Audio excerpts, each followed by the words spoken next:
Good afternoon, everyone. So hopefully we didn't eat too much for lunch and everybody would be snoozing on me, but if not, I can throw some bottles of water at you to keep you awake if we need that. So I was in Texas till last night, and here I am in Florida, and my wife asked me, she said, why are you following the hurricanes? You know? And I said, don't worry, honey, I'm not going to Puerto Rico tomorrow. I'm going the other direction. But, you know, I actually had a nice little Texas joke, but I won't share that with you guys because you don't want to care about what the Texans think. Anyway. Okay, that's fine. I'll advance it myself. Not a problem. So this isn't going to be extremely technical, but it's something that I've come to realize as we all, with what's going on with the IoT, that blockchain is going to become an important facet to it. So I'm going to try and take you through that. I have a bunch of statistics that I like to talk about. Just a little bit about me. I'm not going to talk too much about me, but I was trained as a chemist. I have a master's degree in organic chemistry and started out in research and found out I didn't like to do that. So I moved into business, moved into plastics, electronics, and semiconductors and security for some odd reason. And I've been so I did smart cards. The chip that we all have in our card, that was my product 20 years ago when nobody knew what that was. The RFID tags we have in our cars, that was also my product 20 years ago when nobody knew what that was, except for the cows, because the cows all have it. And so I've been doing authentication. I'm working now as a consultant for Vasco Data Security, and they do user authentication, biometric types of authentication for mobile payment, for banking apps and things like that. And I'm also the chairman of Oath, which is the organization of, it's called the Initiative for Open Authentication. 10 years ago, a bunch of companies got together, Symantec, IBM, Active Identity, and a few others, and decided to write algorithms to try and standardize multi-factor authentication. And today, unbeknownst to you, but everybody uses Oath, because if you have Google Authenticator on your phone, Microsoft, Computer Associates, whatever you're using, if it's an MFA, whether it's an SMS token or something, an app on your phone, it uses the Oath algorithms, because there's Oath and then there's RSA. RSA is decided to stay proprietary. Oath is open source. You can download it and do it yourself if you want. So with that said, let's move on a little bit about what we're talking about, what's going on with blockchain. First off, we all know the IoT is growing. I'm going to show you some numbers, how it's growing. Everybody argues about how much it's growing and where it's going. But it is causing some angst among a lot of companies, right, with the challenges that it faces. So we need to secure the IoT. And people realize that now. They did not a couple years ago when everybody started connecting everything together. So we need to be able to do that so we can sense what's going on, because there have been sensors, and there are sensors everywhere, right? Used to be in a car. A couple years ago, a car would have 4 or 5 sensors on them. Now they have dozens of sensors. And you have all these inputs, and we need to control those inputs and secure them. We need to process it, store it, and communicate. So some of the trends that's going on, we're increasing the applications, dramatically. All the devices are going to be connected like dots if they're not already. The gateways, this is really what's starting to happen with the IoT marketplace.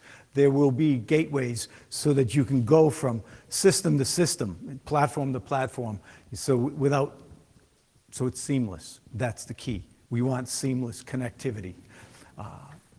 Big data is the key to it, right?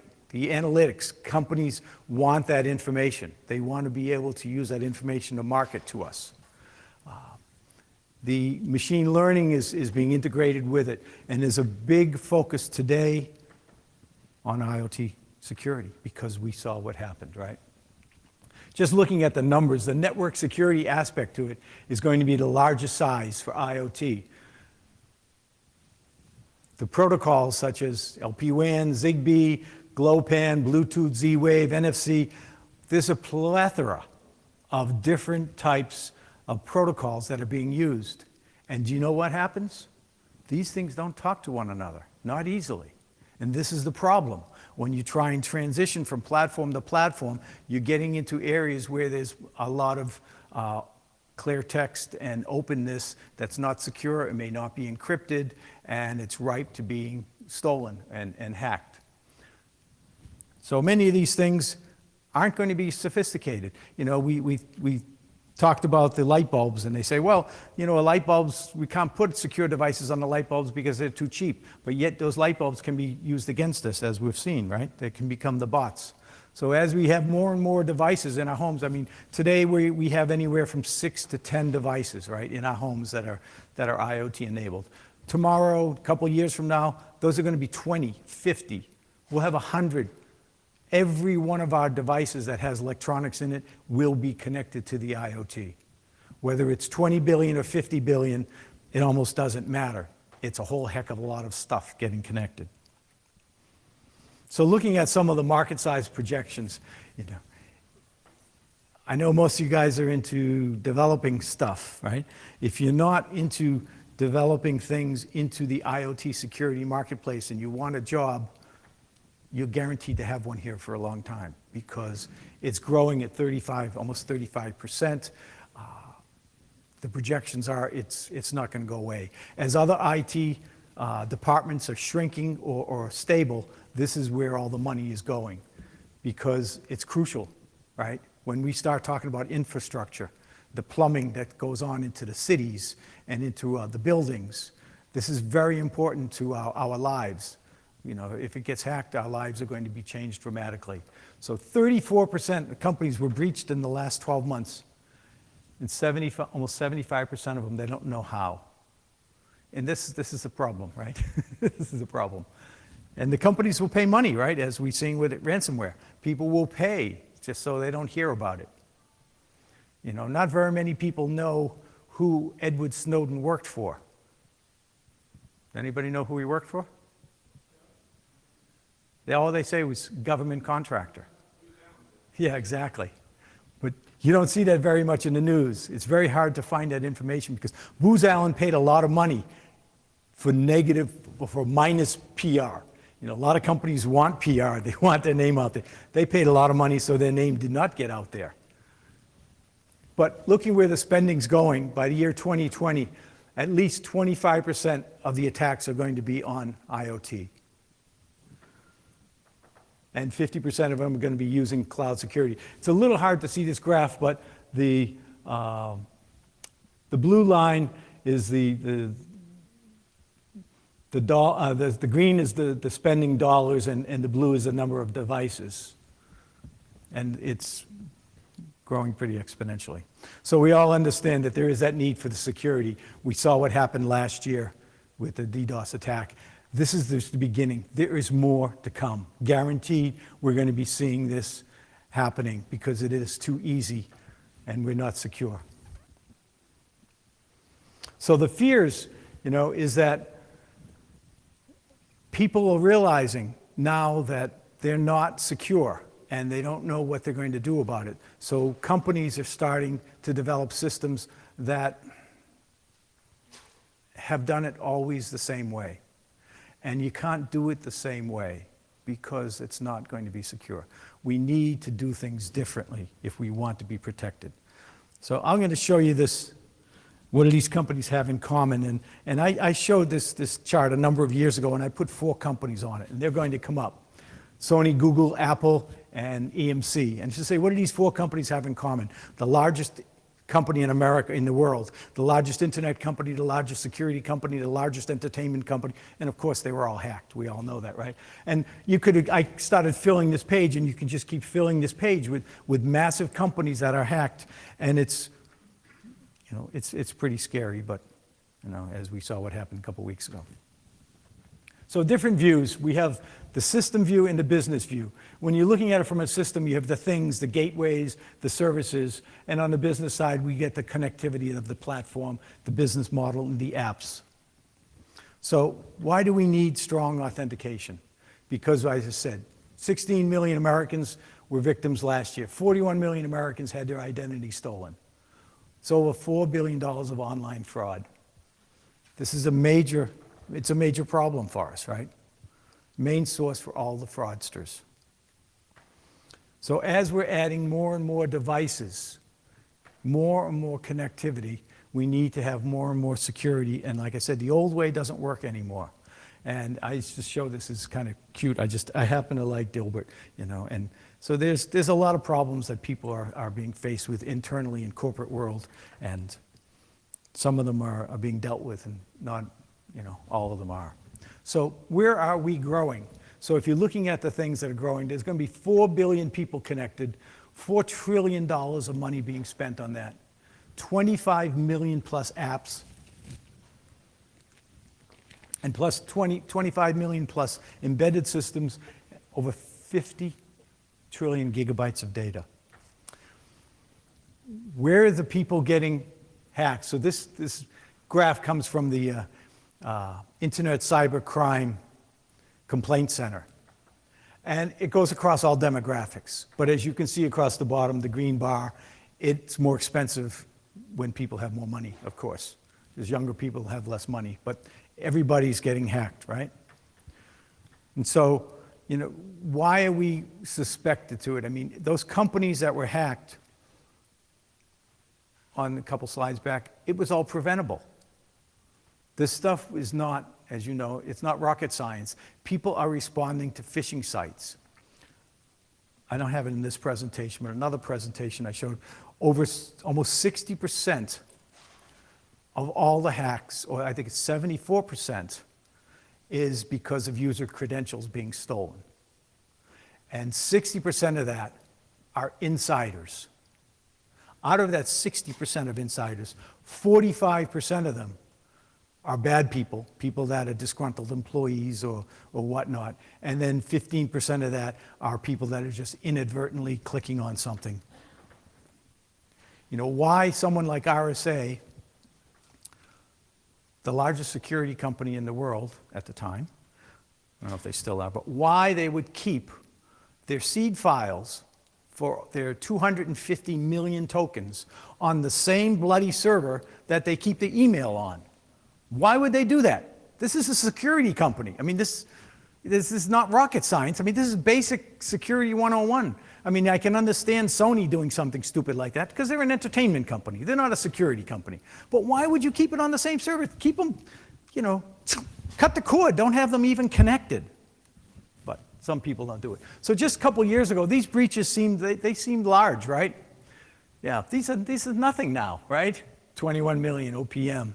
But the concern, you know, about the fingerprints, one of the things that Europe is very strong on and the United States is starting to, is we have laws, or they have laws against the PII, the personally identifiable information. I only have 10 fingers.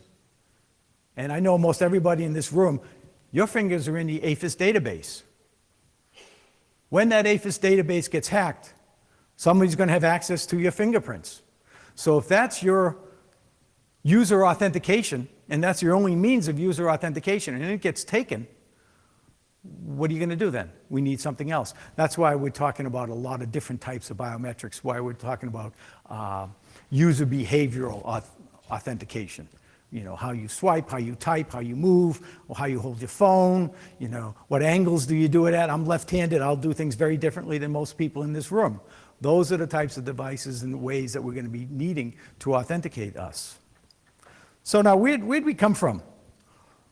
I should have asked the question, if anybody knew when the first non-computer internet device was. It was 1990, which wasn't that very long ago. John Romke and Simon Hackett. But does anybody have an IT-connected toaster now? It was kind of funny that they used the toaster. I don't know why they did that, but you think about that. Here we are. In just the part of one generation, we now have somewhere about 20 billion devices connected. Short period of time. So let's talk a little bit. What is blockchain, right? Why is that important? Is anybody here really deep into blockchain? And anybody using Bitcoin? Then you're using blockchain, right? Because that's the foundation of it, right? So another Dilbertism, you know. Mauve is a good color for blockchain, I think.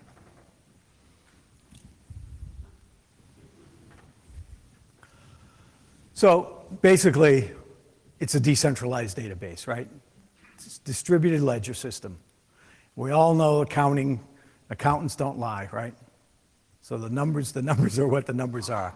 That's the nice thing about blockchain, is it's a ledger system that follows all along, okay? It makes for trusted transactions, as we're going to see. Because it's distributed, you can share the record keeping because other people can see the information, but they cannot change it. So it's immutable, okay? And you can trace it all the way back to the source. Now, we're going to see some numbers. You say, that's going to take up a lot of memory, a lot of storage. It really doesn't, actually. And it is permission-based. So that's the key, right? No one person has sole ownership of that block. And it's secure. This is why we start having all these mining companies now. There's probably, I'll show you a graph, I think, with some of them. There's probably 20 different mining companies. The key to mining is cheap electricity, because you're using electricity. You need a lot of electricity. So where's the future? This guy, Clive Longbottom, said basically, he thinks, it prevents the man in the middle, but I like what he said here at the bottom is, it's going to be like TCP/IP and PKI. It is going to become a technology that's used throughout it. And blockchain is just beginning. There's a couple of stages of it. It's not where it's going yet. So this is a little hard to see, but you can look at some of the companies that are involved. We have identity content management. So they only list a couple of crypto mining companies. But we get browsers, we get exchanges and all these trading companies, get money services and lending. And the blockchain is a lot more than just money. Today, it's money. Tomorrow, it's going to be smart contracts. It's going to be all sorts of things. So as we talked about this, the big attack last year before the big attack 2 weeks ago. So the hope is that blockchain being decentralized will be more efficient to handling these massive amounts of data and the flowing through these devices. Because these devices today, I've been to CES the last few years and I talked to these little companies that are making all these devices. And I said, what do you put on it for security? Oh, it's a password. I said, oh, that's nice. And what do you have beyond? Well, the device doesn't have a microphone. It can't talk to you. I said, it doesn't matter. You're connecting it to the internet with just the password. He says, yeah, but that's good, isn't it? This is what the thought process of many people that are developing these products that they're selling to stores and they're putting on the market, and we're buying them for our kids, like these internet-connected dolls that they can hack into, right? It's really interesting. It's scary, but it's presents opportunities, right? So blockchain is not a cryptography framework, and it's not the savior for all security issues, right? Because, like I said, you can't get rid of the stupid people, right? There are still going to be people doing stupid things. What was that famous line? Stupid is as stupid does, right? Something like that. So basically the difference between a centralized and decentralized database with the networks, the distributed ledgers, they can be public or they can be private. So you can have private blockchains as well as public blockchains. The users can be anonymous or they can be not anonymous, okay? So how it works in a simple fashion, you have the digital signatures and it does a series of hashing and it proves the work so you can see that it's out there. And then you have the mining operations that process this. There's a great little video, if you can see, it's on the bottom of the slide at anders.com blockchain. He just shows this in it's a nice little slick video. So how it compares to, this is kind of a faded out picture, but the control of data, and this is by power versus rules. So if you look at it from a traditional model, the data evolves when the controlling authority changes it, right? And they take the instruction from the subordinates, and they have authority over that data. But in the distributed model, the data evolves subject to predetermined rules. So that's the way it works in smart contracts. When all the rules are met, the contract is then initiated. So you don't have to sign it or wait for it. It's already done. So where we are today, with blockchain, it's doing currency, right? But where we're going, it's going to be contracts. We're going to be doing economic modeling, financial applications that are going to be much more extensive than just cash. It's going to be stocks, futures, loans, mortgages. And then blockchain 3.0 is going to be applications way beyond that. We're going to be getting into areas of government, health, and science. So this culture and art, this is probably one of the most revolutionary things to happen to the internet in the last 10 plus years, or maybe longer. So again, we all know what security is. Basically, it's a condition being protected from unintended consequences. We need confidentiality of that property, of the information. We need the integrity and the availability. You need to have all those things if you want to have a secure mode, a secure transaction, secure property. These are critical. Without that, you really don't have security. So when you look at the IoT server, you have the user interface coming in and the secure access manager, the configuration unit, and going up into the gateways, the access points, and then you have all the different protocols that are running around on the top.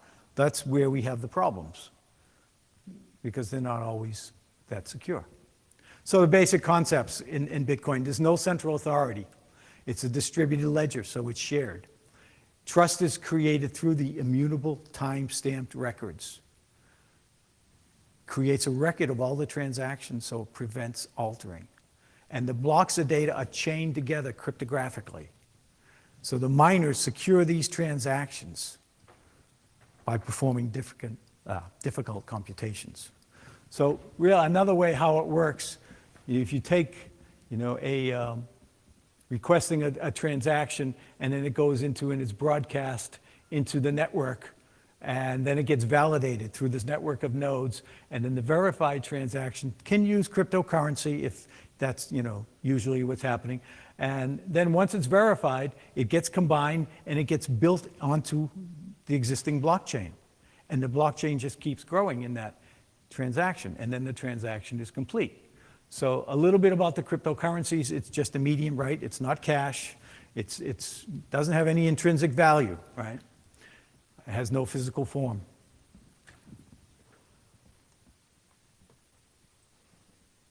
So if anybody's not heard about a Merkle tree, but you can see it here and you can read all about it. But basically, it only keeps the root hash, deletes the interior hashes to save disk space, right? And the block header only contains the root hash. And here's the numbers. It's only 80 bytes. And that's every 6 minutes. Every 10 minutes, so 6 per hour. It's only 4 megabytes per year. So it doesn't take a lot of room. That's the key. This is why it's going to be so successful.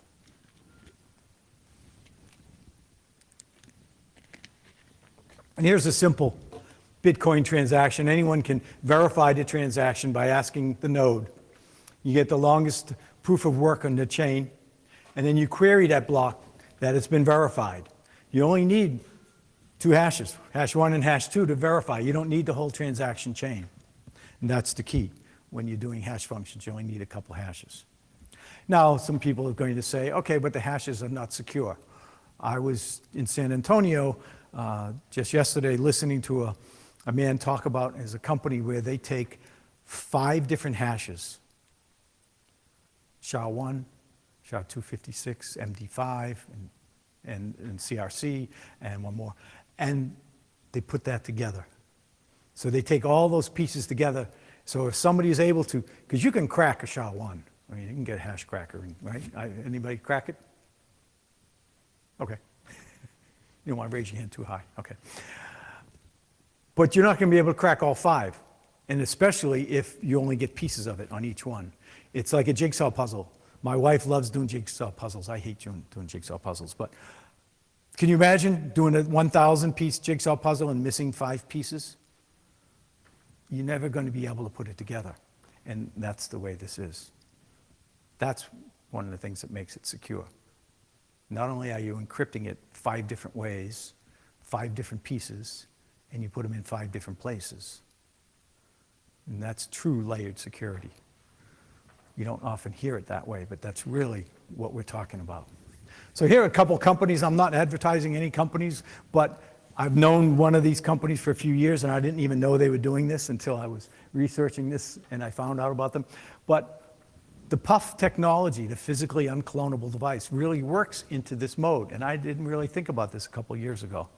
But it really will provide the security and really will help out with the security and a Bitcoin and a blockchain technology.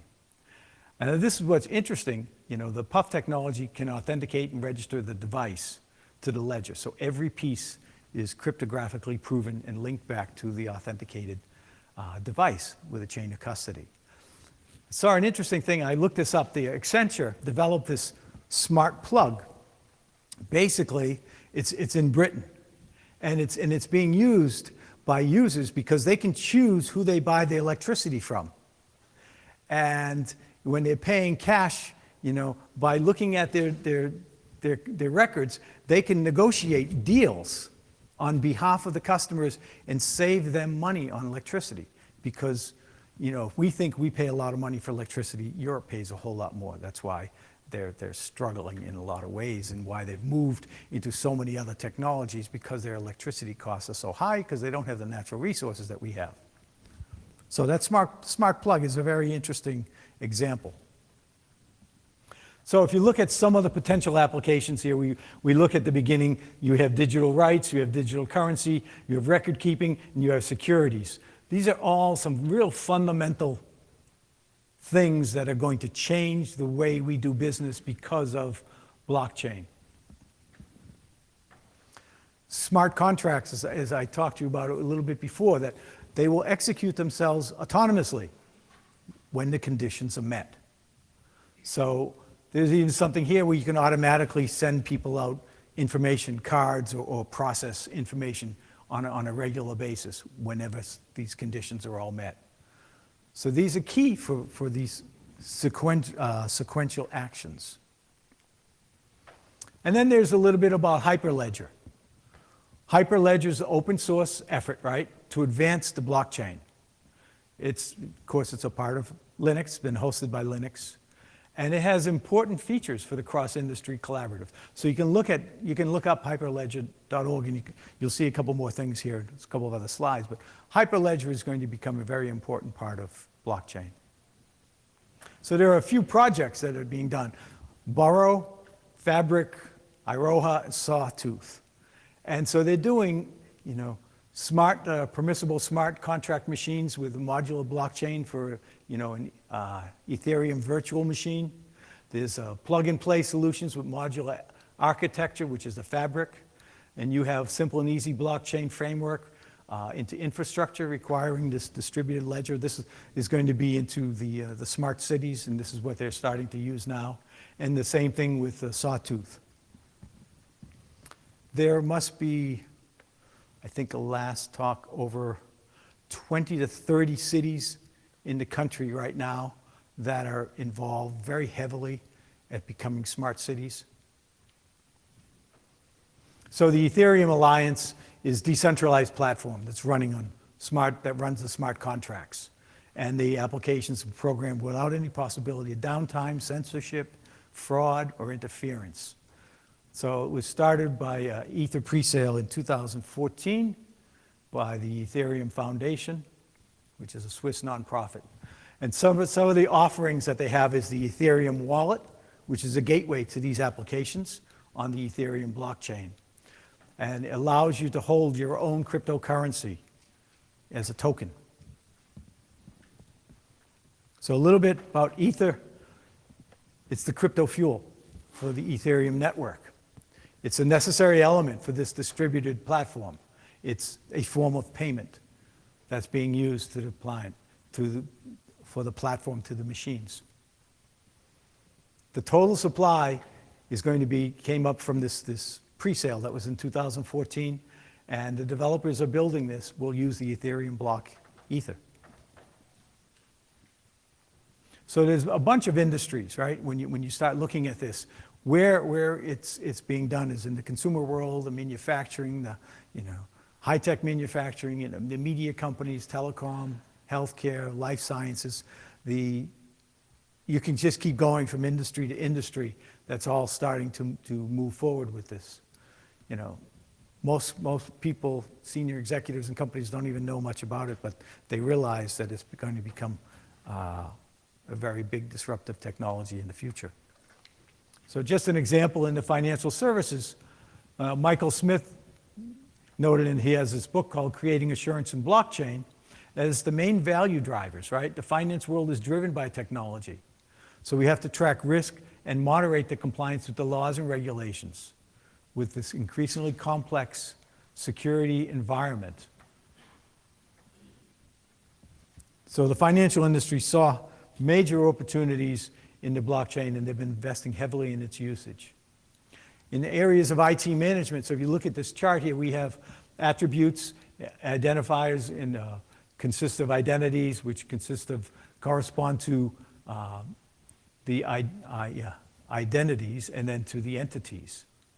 So without this secure transaction, identification is not really going to be there. And this is another reason why blockchain is really important, because it will secure identity. Because if you're trying to authenticate someone, you need to identify them first. Like if you have friends in this room, you can identify them when they're 100 yards away because you can see the way they walk, you know exactly what they are. But if you don't know them and you don't know me, and I say my name is John Schwartz, you don't have any reason to believe I'm not, right? So this is identity management is going to be really key, protecting access to this data. So your data cannot be stolen. People cannot become who they say they're not. So we're going to use those private keys to secure those transactions. So you create an identity on the blockchain gives us greater control over who has our personal information and how they can access it. Today, we don't have that control.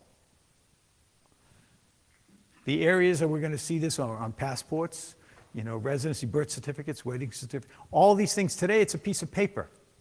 I buy a work of art, they give me a piece of paper, the certificate of authenticity. Big deal. It's a piece of paper. It's not really secure.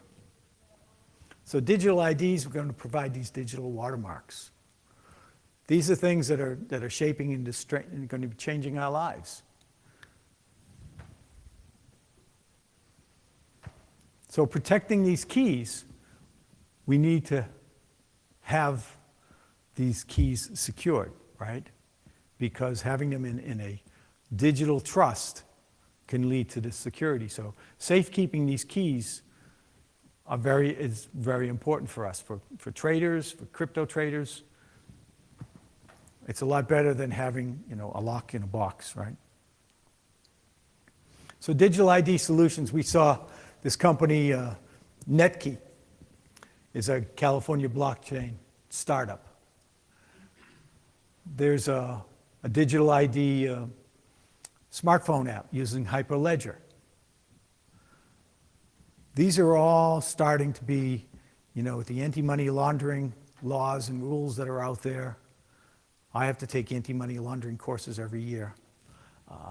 The KYC, knowledge that's there that companies have to follow in order to do things. Of course, there are going to be challenges, right? Because the technology is still in its infancy. It's still growing. There aren't that many regulations yet, but there will be, because the government's going to get involved.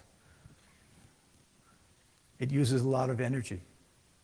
There is still some control aspects to it, right? It has some integration concerns. It's a cultural adoption issue. There's cost and there's challenges associated with the auditing of it and the taxes and the compliance. So on the energy consumption side, the miners are attempting to do 450,000 trillion solutions per second in efforts to validate these transactions. Uses a lot of computing power. That's why we don't see them in high-cost centers where there's a lot of expensive electricity. They're going to be in very, very low-cost areas where you're paying, a few cents per kilowatt. So the impact on the audit is it's going to be interesting because there's going to be lots of opportunities. The identity management area is changing dramatically, and there's going to be an evolution with the IT audit as more and more of these cases unfold. The compliance will get eased up as the technology is adopted, but there are going to be regulatory updates more and more. For those of us that, realize the big five, the companies, in basically in California, you have, Apple and of course Amazon, Facebook and Google and Microsoft. They're all going to come underneath federal and state control pretty soon. There are going to be regulations controlling these companies because the apps and the things that they're doing are changing our lives dramatically, and governments get really concerned when that happens. So we're going to see, already EU has been coming down hard, on Google, and we're going to see the US government start to do that too. It's sad, but if you go back to the 1920s, we had one oil company that controlled all our oil supply in the United States, and they were broken up in 1934. And I'm not saying that's going to happen to these companies, but they are going to become regulated because the businesses that they're doing are getting in our daily lives, and we cannot live without them. So they're going to become very, very important for the government to get involved. An example, just on an aside, the average number of apps that we have on our phones, if you were to read the terms and conditions on each one of those apps, it would take you an average about 7 months and 8 hours a day to read all those terms and conditions that we sign. We sign away significant rights to our photos, rights to our words. Everything that those terms and conditions, they have the rights to everything that we're using on those apps in the phones, unfortunately. They have lawyers, we don't. So. Pardon? Absolutely. I have them all, and it's not what we're going to do. So here's some resources that you can look up: the Ethereum, the Hyperledger, the Open Connectivity Alliance, and some cryptocurrency exchanges. And with that, I think I'm done.